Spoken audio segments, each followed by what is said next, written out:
Ya, saudara pemirsa bisa saksikan saat ini Dr. Anus Yohanes Kulbagipsi mendatangi masyarakat trans dan melakukan silaturahmi sekaligus menyampaikan kepada masyarakat untuk harus perlu siaga, waspada dalam rangka mencari kebutuhan hidup atau ekonomi yang masyarakat dari lokasi mengarah ke pasar-pasar. Saudara pemirsa, Dr. Anus Yohanes Kulbagipsi akan um, menyampaikan atau koordinasi dengan pihak-pihak terkait dalam hari ini kepolisian dan TNI untuk sama-sama kita memperhatikan masyarakat yang melakukan aktivitas untuk mencari uang untuk kebutuhan hidup sehari-hari.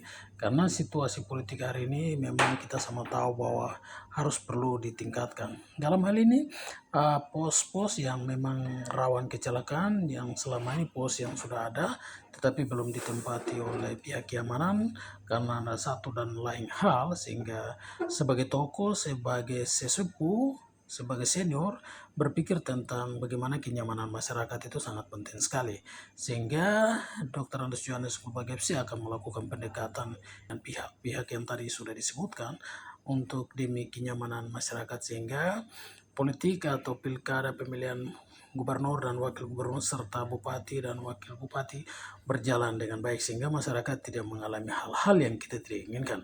Saudara, kita ikuti penyampaian langsung dari Dr. Andes Yohanes Kulbagipsi di tengah-tengah masyarakat, di masyarakat trans. Saudara. Kawan-kawan ini kan gak benar juga, udah mabuk mau terus malam. Iya. Ya, jadi itu sudah menjadi komitmen saya supaya pos yang ada di Kudamati dengan yang di ujung sana ya kita tingkatkan patroli menjelang hari H pelaksanaan pilkada. Ya, jadi harus intensif patrolinya. Ya, karena saya belum dengar dari pejabat-pejabat ini juga sibuk mau ngurus ngapa, urus diri sendiri atau mau urus rakyat ini keamanan warga kan.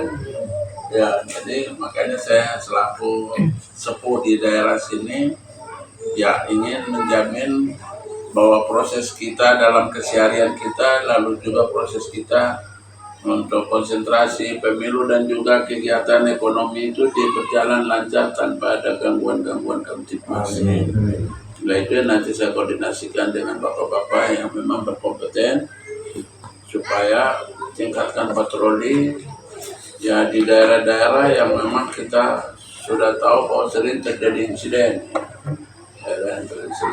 dan supaya pemerintah lewat aparat yang ada bisa menjamin keamanan warga pada saat dia lakukan aktivitas mau berjualan pagi-pagi. Ya, karena ada pepatah bilang jangan keduluan ayam kan. Iya. Ya, kan?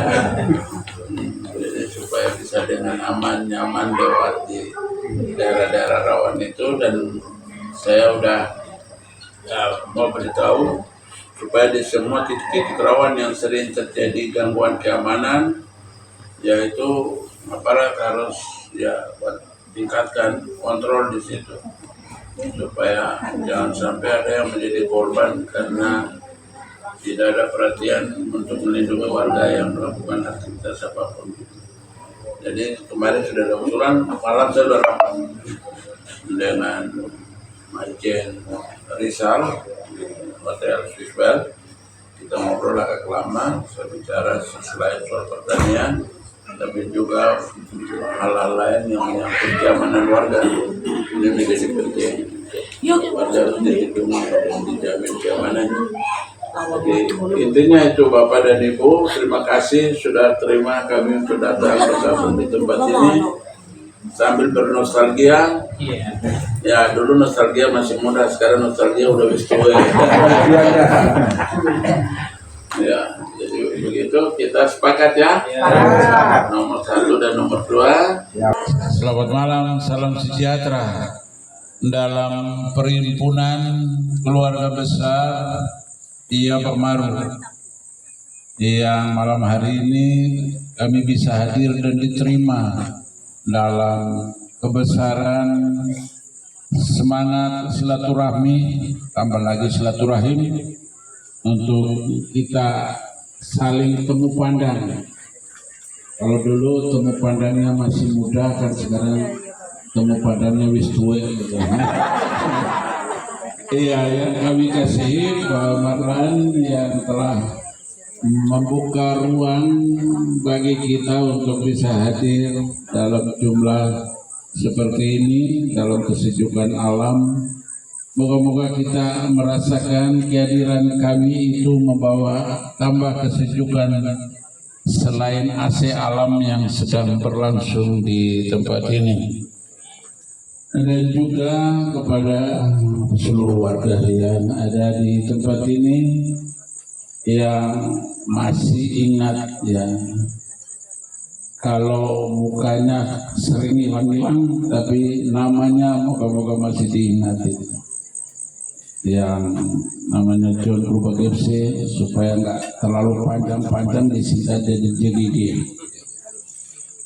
Dan Pak Broto dari Semangat 3 yang juga hadir membingkai kebersamaan kita pada malam hari ini untuk memberikan restu bagi anak-anak kita, saudara-saudara kita yang coba berlagah menghadirkan diri sebagai sosok pemimpin yang akan memandu estafet perjalanan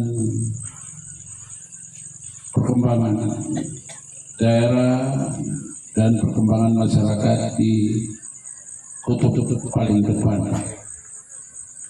dari kedaulatan Republik Indonesia yang kita cintai, kita ke depan dan bisa memandu Bapak dan Ibu semua untuk merasakan kepemimpinan dari anak-anak kita yang sedang berlaga. Adu kebolehan tapi jangan adu janji melulu gitu ya. Ya, ada kesolehan kepemimpinan yang akan hadir untuk menyirami semangat spiritualitas masyarakat Bhinneka yang ada di Kabupaten Merauke dan lebih luas di Provinsi Papua Selatan. Terima kasih yang besar karena tanah luas yang tadinya ditumbuhi alang-alang, pelompong-pelompong dan pohon-pohon, tapi sudah dirubah menjadi tanaman makanan yaitu padi. Jadi atas nama masyarakat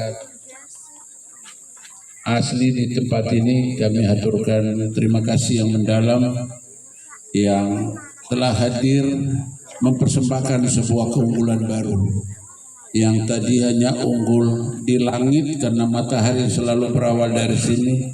Sekarang ada keunggulan lain, yaitu menjadikan tempat ini tempat yang bersuasembada. Pengalaman Belanda dulu di Kurik menjadi acuan untuk daerah ini lebih dikembangkan lebih luas dengan mendatangkan tenaga pioner pertanian. Jadi bukan transmigrasi tapi tenaga pioner pertanian lewat program transmigrasi. Jadi ini yang beda di situ. Orang tidak memahami, tapi mungkin orang kan ingin gampangnya saja gitu. Sama dengan menggampangkan sami mawon kata orang sini, saya makan mie dan miwon jadinya sami mawon gitu. Ya. Kenalkan, nama saya Slamet.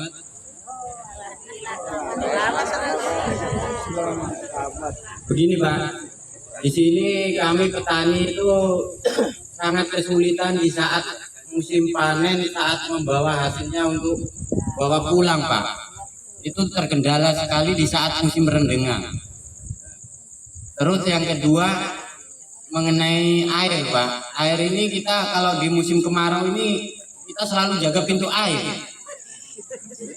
Nah, bagaimana kalau pintu air itu supaya nggak bisa keluar?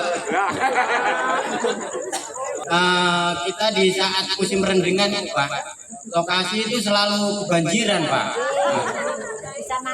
Nah, saya mengusulkan ini Pak, di antara perbatasan antara TSM sama SP9 itu kalau bisa itu dibikin jembatan, Pak, supaya bisa mengatur air di saat musim kemarau itu bisa masuk di lokasi, di saat musim rendengan hujan pembuangan air bisa langsung ke Kelapa Satu, Pak.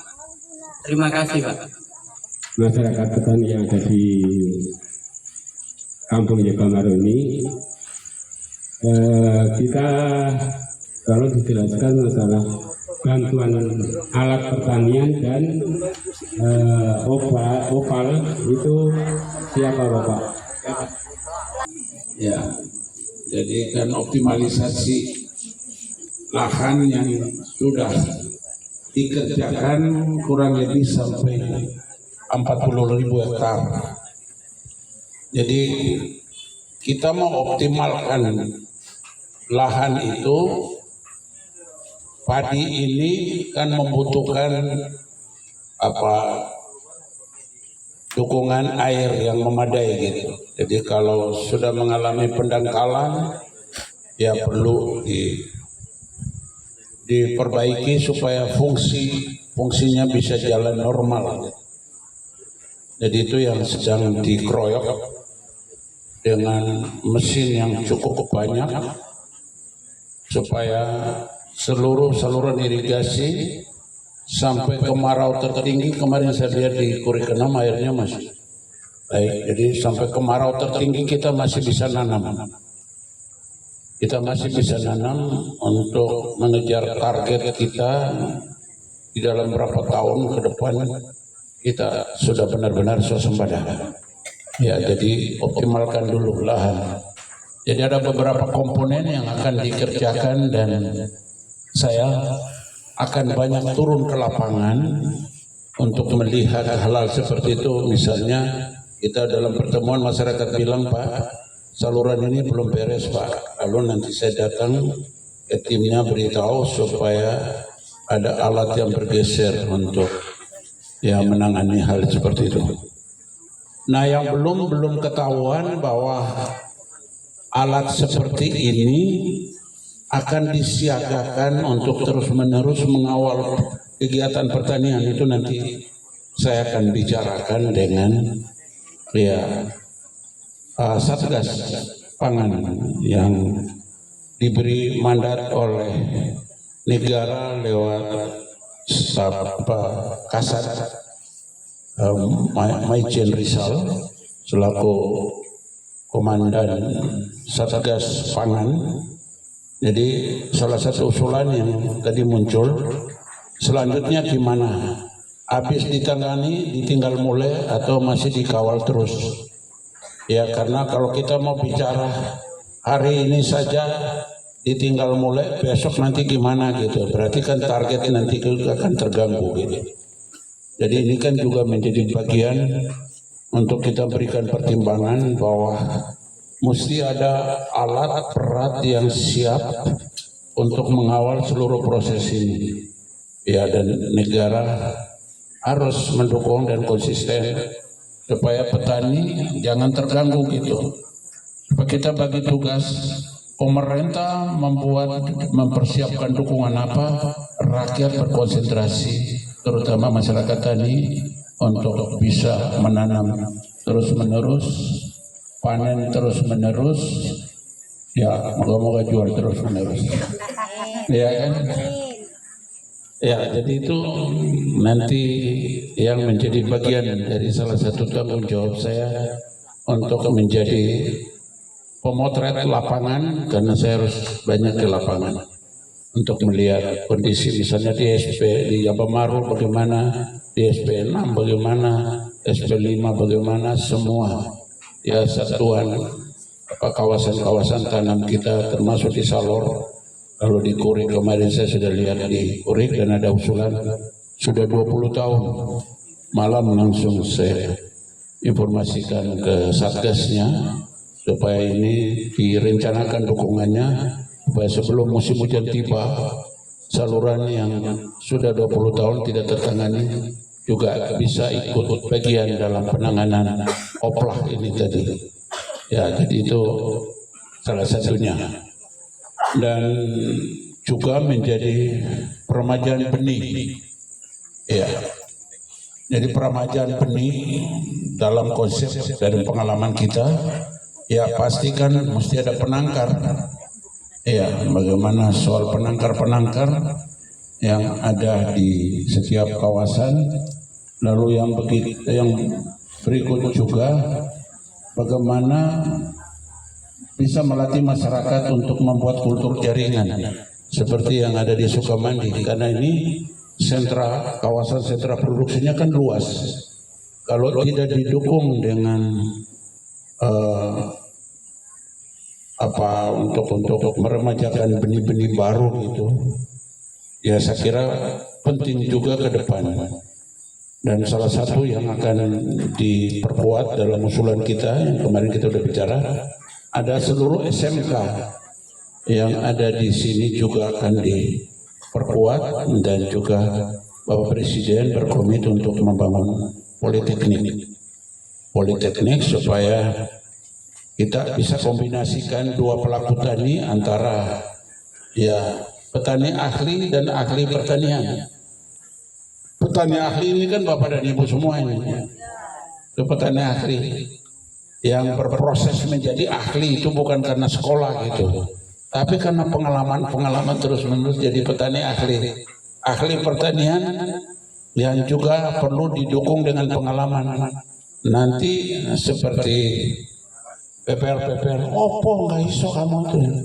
Ya akhirnya karena mereka sudah berpengalaman dalam mengolah lahan dan bertanam, ya tentunya ini kan akan menjadi kombinasi antara petani ahli dan ahli pertanian, dan didukung dengan sekolah-sekolah yang ada, kemudian juga didukung dengan kultur jaringan untuk kita menghasilkan benih-benih unggul di tempat daripada kita tunggu dari Jawa. Saya ngangkut benih itu dengan Hercules itu 43 juta satu ton. Ya 43 juta. Yang besok kalau ada yang mau kembangkan, ada benih yang saya beli dari PB Bogor. Ya dari PB. Ya jadi ada 1 ton di Wasu.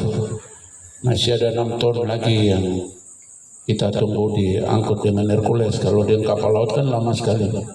Jadi yang mau tak mau kita harus percepat supaya penanaman bisa lebih cepat, lalu pengembangan benihnya juga bisa lebih cepat. Nah, nanti soal pembelian berasnya, ya tentu Agrinas kita belum tahu soal harganya bagaimana nanti ya. Tapi Agrinas akan menampung, selain Bulog dan Agrinas juga akan bersama-sama menampung beras dari produksi petani. Ya. Nah, kemudian soal Alsintan, ya tentu kan kita akan hitung dengan pertama Alsintan yang sudah ada dan sedang beroperasi, statusnya itu pribadi atau statusnya itu digapokkan gitu. Ya ini juga harus jelas supaya pada saat kita melakukan rasio penunjang dari Alsintan untuk masyarakat yang akan bertani, ya ini juga harus benar-benar rasional gitu. Jangan sampai luasan lahannya besar tapi Alsintannya kan sedikit gitu. Ya, jadi kemarin Alsintan juga jadi apa gitu bargaining kepentingan di luar Alsintan, tapi itu kita udah mengerti lah itu ya. Ya salah, itu kan manusia gitu. Tapi dalam program ke depan kita jauhi hal-hal seperti ini supaya konsentrasi kita pun jadi bebas nilai gitu.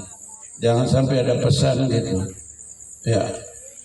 Dari segi kepartaian, dari segi apapun. Tapi kalau murni mau kita kembangkan program strategis nasional di sini, ya kita harus bebaskan dari unsur-unsur itu supaya petani tidak melahirkan kecemburuan di antara para petani, supaya tidak jadi kaude. ketuanya untung dewek gitu ya. Ya, jadi kita kan mau supaya benar-benar seluruh pelaku tani itu secara setara berkembang. Ya, makanya kan saya jadi bupati kan saya tidak memikir kekayaan. Wong rakyatnya kok masih tengah mati itu. Oh, bupatinya dipilih untuk ini, makanya rumah saya kan model seperti itu. Tapi aku damai aja itu. Ya, tapi masih terus melayani. Saya hanya pensiun dari bupati, tapi saya tidak pensiun dari bantu orang. Nah itu aja yang. Ya kurang lebih begitu Pak Marlan yang bisa saya respons apa yang ada. Tapi program ini tetap akan berlanjut dan saya akan menjadi telinganya rakyat dan mulutnya petani untuk saya koordinasikan ke level atas untuk mendapatkan keputusan dukungan. Jadi begitu ya, memadai untuk semua jalur itu bisa aman dilewati.